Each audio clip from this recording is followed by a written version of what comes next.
이번에는 데이터상으로 존재하긴 하지만 출시되지 않은 메이플의 더미 데이터 아이템 10가지를 알아보겠습니다. 첫 번째 아이템은 이국적인 불꽃 축제 세트입니다. 기모노와 치파오를 연상시키는 코디 아이템으로 컨셉 코디를 좋아하는 유저들은 지금도 출시를 기원하는데요. 사실 해당 코디 아이템은 원래 출시 예정이었고 실제로 2013년 8월 6일에는 펫섭에 공개되었습니다. 하지만 본섭 출시일을 생각해볼 때 이는 광복절 시기였고 유저들은 광복절 기념으로 일본풍 코디템을 파냐면서 항의했는데요. 결국 해외 서버 컨텐츠가 의도치 않게 한국 서버에 유출된 것이라는 별 시덥지도 않은 변명과 함께 더미 데이터가 되었습니다. 당시에 일이 커져서 기사까지 났었기 때문에 해당 코디 아이템은 웬만하면 출시되지 않을 것 같네요. 두 번째는 루타비스 물약입니다. 루타비스에서 보스를 클리어하면 낮은 확률로 나오는 NPC인 패트릭 드 블랑을 다들 아실텐데요. 이 NPC를 통해 구매할 수 있는 품목으로 반짝이는 물약 시리즈가 있죠. 빨간별, 파란별, 황금별 물약 총 3가지 종류를 얻을 수 있지만 사실 데이터상으로는 하얀별, 검은별, 무지개별 물약 또한 존재하는데요.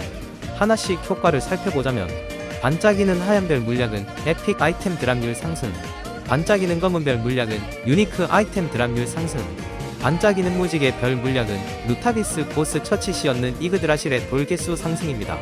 한국 서버와 달리 해외 서버에서는 해당 물약들이 구현되어 있다고 하네요. 또한 루타비스 보스 코인으로 성작강을 하다보면 극히 낮은 확률로 영롱한 달빛 포션이 나오기도 하는데요. 이와 비슷한 외형의 신비한 달빛 포션 또한 데이터상으로 존재합니다.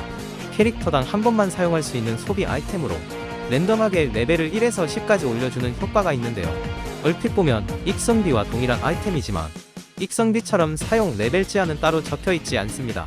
세 번째는 크리스탈 메이플리프 엠블렘입니다.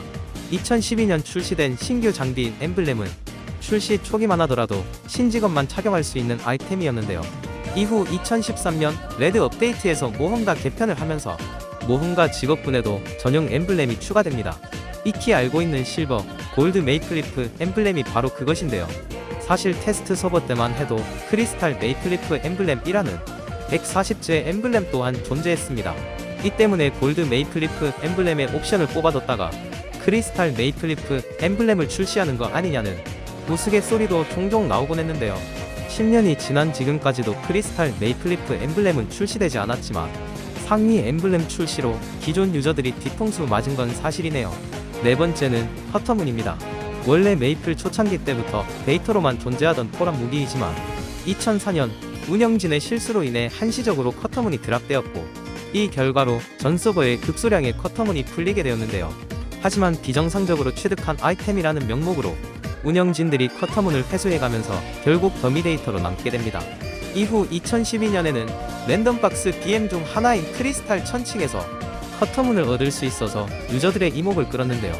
그러나 과거의 커터문과 레벨 제한, 공격력, 공격 속도 등이 달라서 사실상 외형과 이름만 동일한 아이템이었죠. 여담으로 크리스탈 천칭 보상으로는 세계 여행템이나 메이플템 등 과거의 향수를 느낄 수 있는 아이템들이 여러 존재했는데요. 커터문 또한 이러한 맥락에서 추가된 것이 아닌가 싶습니다. 이렇게 과거의 찐 커터문은 전부 회수되었고 2012년 크리스탈 천칭에서 나온 짝 커터문만 존재하는 것이 정설이긴 하지만 가끔씩 커뮤니티에 회수되지 않은 찐 커터문이라며 인증글이 올라오는데요.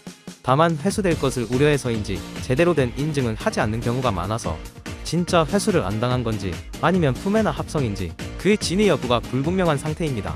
다섯 번째는 MVP 블랙 관련 아이템입니다. 2020년 2월 테스트 서버에서 MVP 혜택 개편 패치가 추가되면서 새로운 MVP 등급인 레드, 블랙이 모습을 드러냈는데요. 사실 등급 추가 자체는 큰 문제가 아니었지만 MVP 혜택 개편에 경부 삭제, MVP 전용 채널 추가와 같이 MVP 멤버십 혜택이 없는 유저들에게 다소 차별적인 패치 내용 또한 있었기 때문에 유저들이 크게 반발하는 계기로 작용하였고 결국 이 여파로 MVP 블랙은 본 서버에 출시되지 못했습니다.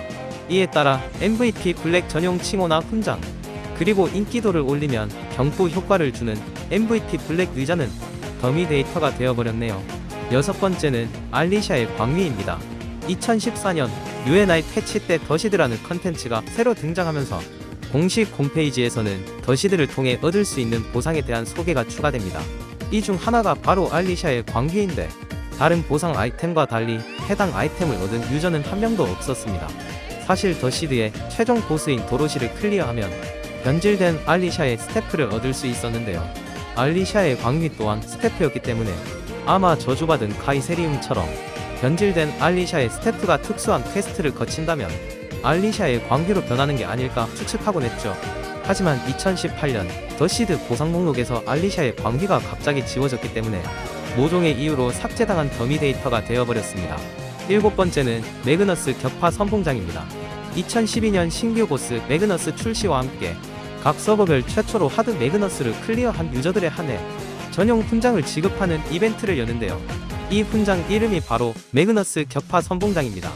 해당 훈장에는 무려 보공 10%가 달려있기 때문에 지금 시점에서 봐도 사실상 최강 훈장이나 다름없는데요. 안타깝게도 한 달 남짓한 이벤트 기간 동안 그 어느 유저도 하드 매그너스를 클리어하지 못했기 때문에 좀 특이한 사연으로 더미데이터가 되어버렸습니다. 8번째는 위젯 무적 모자입니다. 과거 메이플에서 이벤트를 진행하거나 모니터링 단속을 할 때 운영자 캐릭터를 심심치 않게 볼 수 있었는데요. 이들의 시그니처라고 하면 바로 위젯 코디 세트죠. 아무 능력치도 붙어있지 않은 상하이와 달리 모자의 경우 올스탯 2000과 공마 200, 크왁과 즉사 확률까지 달린 괴물같은 능력치를 보여주며 유저들 사이에서 화제가 되곤 했는데요. 메이플 운영진의 네이밍 센스를 엿볼 수 있어서 재미있기도 했습니다. 9번째는 색깔놀이 아이템입니다. 색깔놀이로 익숙한 사례로는 호람 무기인 서핑보드가 있는데요. 같은 외형임에도 색깔만 바꿔서 여러 종류의 아이템으로 구성되어 있죠. 마찬가지로 데이터상 존재하지만 미구현된 색깔놀이 아이템도 많은데요. 대표적으로는 노가다 목장갑, 모험가의 망토, 에메랄드 귀고리, 지저분한 대걸레 등이 있습니다. 마지막 10번째로 살펴볼 아이템은 불너구리 지우개입니다. 과거 부하기 아이템의 보상으로 유명한 지우개는 루팡, 슬라임, 스탬프, 레이스, 옥토퍼스, 머쉬맘 총 6종류인데요. 사실 데이터상으로는 불너구리 지우개 또한 존재합니다. 왜 불너구리 지우개만 더미 데이터로 남았는지는 불분명하지만 불너구리는 일본 세계여행 컨텐츠에서 나오는 몬스터이자 일본풍이 강한 쇼와마을 컨텐츠에서 핵심적인 역할을 하는 몬스터인 만큼 확실히 외색이 짙다는 특징을 가지고 있기 때문에 이게 더미 데이터가 된 원인은 아닐까 하는 추측 정도는 해볼 수 있겠네요. 이렇게 해서 메이플에 존재하는 더미 데이터 아이템들에 대해 알아보았는데요. 사실 서비스한 지 20년이 넘은 게임이기 때문에 영상에서 다루지 못한 더미 데이터들이 훨씬 더 많습니다. 만약 시청자분들의 반응이 좋다면 추후에 시리즈로 제작해봐도 괜찮을 것 같네요. 이번 영상은 여기까지입니다. 시청해주셔서 감사합니다.